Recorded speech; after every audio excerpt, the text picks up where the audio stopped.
स्वागत है दोस्तों मेरे YouTube चैनल राघव क्लासेस में। इस वीडियो में मैं लाया हूं आप लोगों के लिए इंग्लिश के most important questions for all one day exams जो हर एग्ज़ाम में काम करेंगे। तो आइए दोस्तों प्रश्नों को देखते हैं। पहला प्रश्न है दोस्तों, कॉमन एरर से हर mother is angry with and indifferent with me. बहुत बढ़िया कॉमन एरर का प्रश्न है दोस्तों, आपको बताना इसका आंसर क्या होगा। दोस्तों मैं एक बार इसकी हिंदी बता दूँ कि उसकी माँ जो है इस एंग्री नाराज़ है, उसकी माँ नाराज़ है विद, अब एंग्री विद लेता है, आपने पढ़ा होगा। अगर आप प्रीपोजिशन पढ़े होंगे तो आप जानते होंगे एंग्री विद लेता है। एंड इनडिफरेंट विद मी, तो उसकी जो माँ है वो मेरे से नाराज़ है और इनडिफरेंट है मेरे से। अब दोस्तों इनडिफरेंट का हिंदी क्या होता है? इसका हिंदी होता है उदासीन।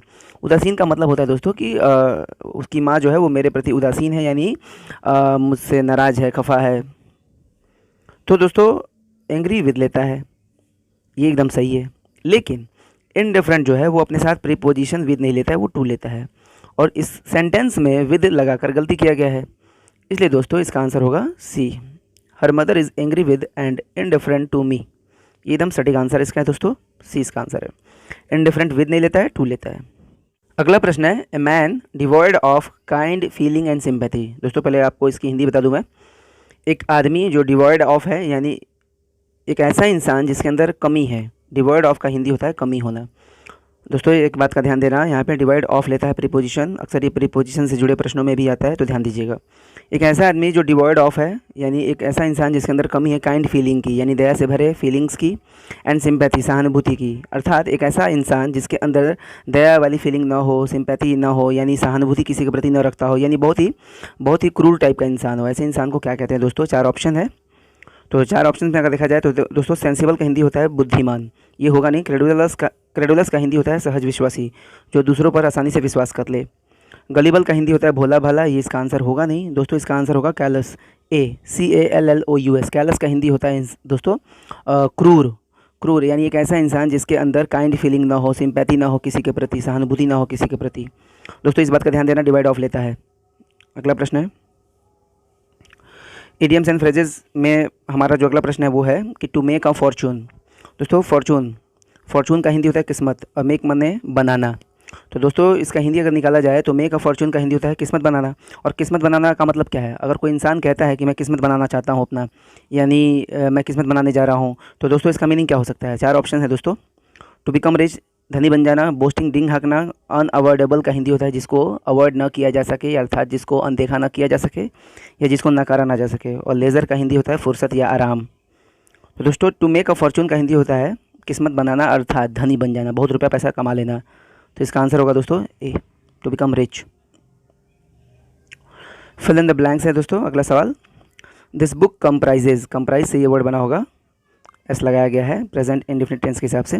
तो दिस बुक कंप्राइजेज, कंप्राइज का हिंदी होता है दोस्तों सम्मिलित करना, यानी इस किताब में सम्मिलित है, यानी यह किताब सम्मिलित करता है अपने अंदर 200 पन्ने। अब दोस्तों इस प्रश्न को बहुत ही ध्यान से देखना, आपने पढ़ा होगा कंसिस्ट, एक वर्ड है कंसिस्ट का ही पर्यायवाची है कंप्राइज। इन दोनों की हिंदी होती है सम्मिलित करना, यानी अपने अंदर रखना। जैसे अगर मान लीजिए मैंने कहा कि यह बाल्टी है और बाल्टी में 20 लीटर पानी है, यार अर्थात यह बाल्टी 20 लीटर पानी को अपने अंदर सम्मिलित करता है। तो दोस्तों कंसिस्ट के साथ ऑफ लगता है प्रीपोजिशन। अगर इस प्रश्न में कंप्राइज की जगह कंसिस्ट होता है तो आप ऑफ लगाते, लेकिन चूंकि कंप्राइज है और कंप्राइज के साथ दोस्तों नो प्रीपोजिशन, कोई प्रीपोजिशन नहीं आता है इसके साथ, नो प्रीपोजिशन दोस्तों, इसलिए इसका आंसर होगा डी। अगर यही रहता दिस बुक कंसिस्ट्स तो ऑफ लगता, तो यह किताब 200 पन्नों का बना है, यानी 200 पन्ना इसमें सम्मिलित है। लेकिन दोस्तों इसमें तो कंप्राइज है, तो कंप्राइज के साथ नो प्रीपोजिशन अक्सर एग्जाम में आता है, इसको ध्यान देना दोस्तों।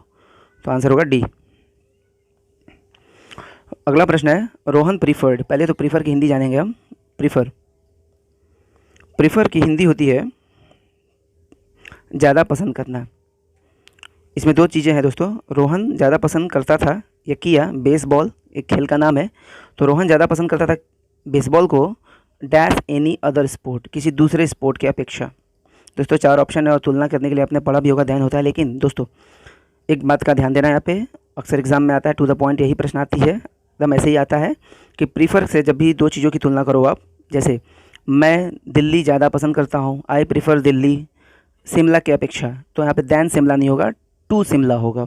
कभी भी तुलना करना हो तो प्रीफर वर्ड अगर आप यूज़ कर रहे हो तो आप तुलना के लिए दैन नहीं टी और टू लगाना है। जैसे एग्जांपल में मैं चाय ज़्यादा पसंद करता हूँ, आई प्रीफर टी कॉफ़ी की अपेक्षा, तो दैन कॉफ़ी नहीं, टू कॉफ़ी। इसलिए दोस्तों इसका आंसर होगा D. Rohan preferred baseball, Rohan ज़्यादा पसंद किया बेसबॉल को टू एनी अदर स्पोर्ट, किसी दूसरे स्पोर्ट के अपेक्षा। अगला प्रश्न है दोस्तों, I dash newspaper when he came to me. दोस्तों कुछ प्रश्नों का जवाब हमें ग्रामर के रूल से नहीं बल्कि उसकी हिंदी से ही समझ में आता है। तो आइए अगर हम चारों ऑप्शंस को बैठाएं, बहुत ध्यान देने वाला प्रश्न है दोस्तों। तो I dash I will read, अगर मैंने ए लगाया मान लो दोस्तों, तो इसका हिंदी निकलेगा कि मैं पढ़ूंगा व्हेन ही केम टू मी, जब वो मेरे पास आया, मैं पढ़ूंगा जब वो मेरे पास आया। ये अच्छा नहीं लग रहा है दोस्तों। अगर बी की बात करें तो हिंदी निकालते हैं, आई कैन रीड न्यूज़पेपर, मैं न्यूज़पेपर पढ़ सकता हूँ व्हेन ही केम टू मी, जब वो मेरे पास आया, जब वो मेरे पास आया तो मैं न्यूज़पेपर पढ़ सकता हूँ। ये भी अच्छा नहीं लग रहा है दोस्तों। अगर हम दोस्तों सी की बात करें तो एम रीडिंग लिखा हुआ है, तो लिखा है कि मैं न्यूज़पेपर पढ़ रहा हूँ जब वो मेरे पास आया। सेंटेंस में पास्ट की फीलिंग आ रही है दोस्तों, तो सी भी इसका आंसर नहीं होगा। इसका आंसर होगा D, I was reading newspaper, मैं न्यूज़पेपर पढ़ रहा था व्हेन, जब ही केम टू मी, जब वो मेरे पास आया। बहुत इंपॉर्टेंट प्रश्न है दोस्तों, इसको ध्यान देना। अगला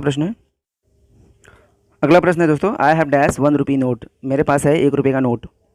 आर्टिकल लगाना है दोस्तों आपको। तो पहले तो कई बच्चे कन्फ्यूज़ होंगे कि 1 तो पहले से है तो फिर आर्टिकल लगाने की ज़रूरत क्या है।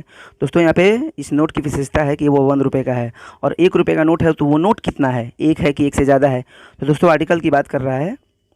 और मैं आपको एक दोस्तों बात बताना चाहूँगा कि जब भी AEIOU अगर दे दे तो आप यही सोचिएगा कि वो AN ही मांग रहा है, वो द नहीं मांग रहा है। द के बारे में आप सोचिएगा भी नहीं। अगर आर्टिकल लगाने वाला प्रश्न हो और कोई ऐसे वर्ड के पहले लगाने के लिए आर्टिकल कह रहा हो जो AEIOU से शुरू हो, तो आप समझ जाना कि वो AN ही मांग रहा है। तो दोस्तों यहाँ पे O है और आप O देख रहे हो कि वॉवेल है, तो एन लगाना चाहोगे, लेकिन दोस्तों ध्यान देना ज़रा, O दरअसल है तो वॉवेल ही, लेकिन इसका उच्चारण जो है अगर आप इस वर्ड को पढ़ोगे तो वो आ रहा है 1। और असली खेल तो उच्चारण का होता है आर्टिकल लगाने के लिए। तो वह आता है क ख ग घ में, यानी व्यंजन में। तो जो वर्ड व्यंजन के उच्चारण से शुरू हो उसके पहले दोस्तों एन नहीं लगता है, ए लगता है। अगर वही आ, छोटी बड़ी, छोटा हूँ बड़ा हूँ जैसे अक्षरों के पहले पूछता तो आप एन लगा लेते। लेकिन दोस्तों यहाँ पे जो ओ है वो भले अंग्रेजी के अल्फ़ाबेट की बात करें तो ये वॉवेल है, लेकिन उच्चारण इसका व हो रहा है व, और वह क ख ग घ में आता है, यानी व्यंजन से शुरू है ये वर्ड। इसलिए इसका आंसर होगा ए 1 rupee note. I have a 1 rupee note, मेरे पास एक रुपये का नोट है। आर्टिकल चैप्टर में ये चीज़ें मिलती हैं दोस्तों।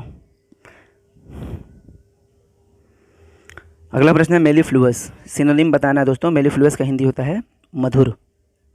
4 ऑप्शन है दोस्तों, ऑर्डर, फ्रैंक, सिवर, डलसेट। ऑर्डर की हिंदी होती है आदेश देना, फ्रैंक का हिंदी होता है स्पष्ट, शिवर का हिंदी होता है कांपना, और डलसेट का हिंदी होता है मधुर। तो दोस्तों इसका आंसर होगा डलसेट, मधुर। थोड़ा स्पेशल वर्ड्स हैं दोस्तों, ध्यान देना है इन सब पर। सक्यूलेंट, इसका एंटोनिम बताना है आपको। सक्यूलेंट का हिंदी आपको जानना होगा दोस्तों इसके लिए। तो सक्यूलेंट की हिंदी होती है दोस्तों रसीला, रसीला, रस से भरा। तो अगर 4 ऑप्शन देखें दोस्तों, तो इफेक्ट का हिंदी होता है प्रभाव, ये तो होगा नहीं। जूसी का हिंदी होता है रसीला, तो रसीला अगर लगाते तो ये सिनोनिम हो जाता, और हमसे सिनोनिम नहीं एंटोनिम पूछा हुआ है, तो ये तो होगा नहीं। टिनेंट का हिंदी होता है किराएदार, ये भी नहीं होगा। इसका आंसर होगा दोस्तों ड्राई। ड्राई माने सूखा, जो रस से भरा हो तो सकुलेंट, और जो जिसमें रस ना हो वो सूखा हो यानी ड्राई। अगला प्रश्न है the feminine gender of Drake. दोस्तों पहले तो इसकी हिंदी जानेंगे। ड्रेक का हिंदी होता है नरबत्तक, और नरबत्तक का फेमिनिन जेंडर पूछ रहा है, यानी मादा बत्तख को अंग्रेजी में क्या कहते हैं। दोस्तों इसका आंसर होगा बी। डक का हिंदी होता है मादा बत्तख, वैसे बी का मतलब होता है मधुमक्खी, मादा मधुमक्खी बी, और नर मधुमक्खी को ड्रोन कहते हैं। और मेयर का हिंदी होता है मादा घोड़ा यानी घोड़ी। दोस्तों इसका आंसर होगा बी। अगला प्रश्न है चेंज इनटू पैसिव वॉइस, आपको पैसिव वॉइस में बदलना है। Who helped you. दोस्तों यहाँ पे पहले तो क्वेश्चन मार्क होगा, ध्यान देना है।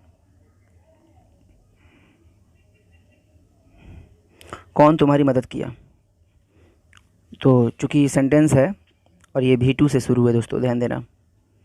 वर्ब का सेकेंड फॉर्म, वर्ब का सेकेंड फॉर्म यानी पास्ट इंडेफिनिट टेंस, और जब सेंटेंस पास्ट इंडेफिनिट टेंस से बना हो तो उसका पैसिव वॉइस वाज वेयर से बनता है।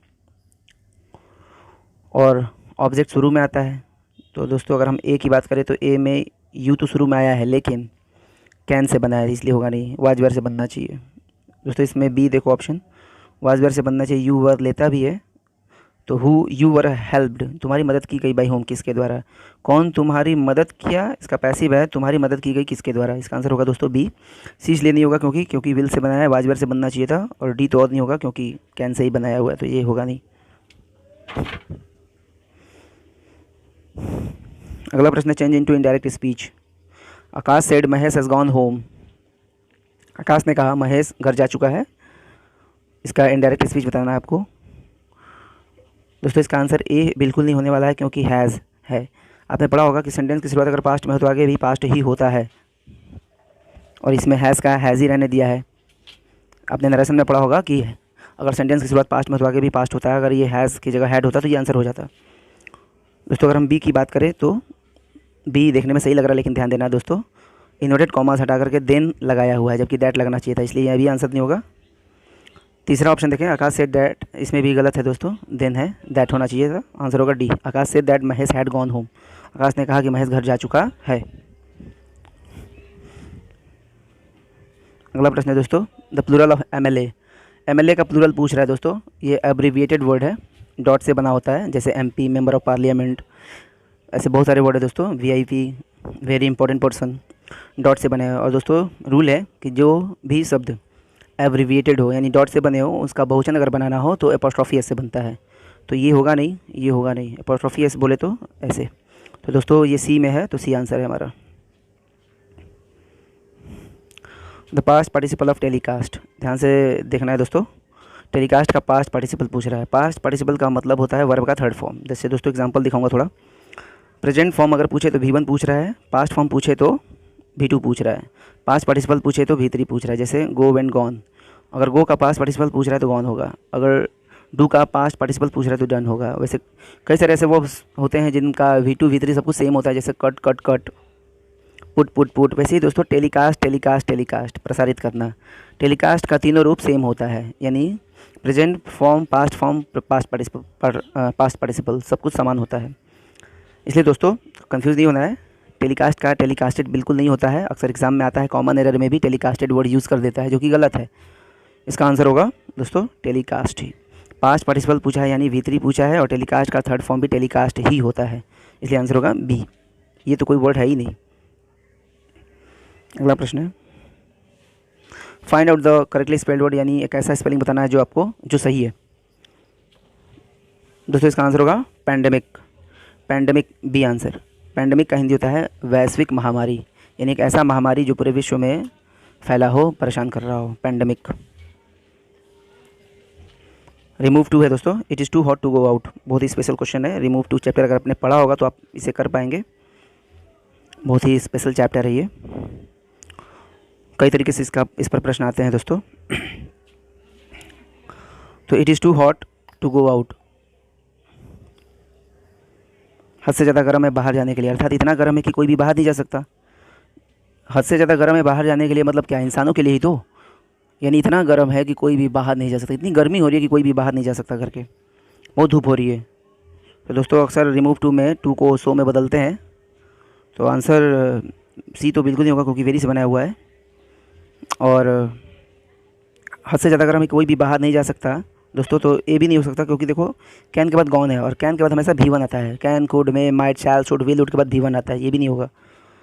It is so hot to going out, ये भी नहीं होगा दोस्तों क्योंकि टू के बाद भी V1 आता है, ये भी नहीं होगा आंसर। आंसर होगा D, it is so hot, इतना गर्म है दैट की one can not go out, कि कोई भी बाहर नहीं जा सकता।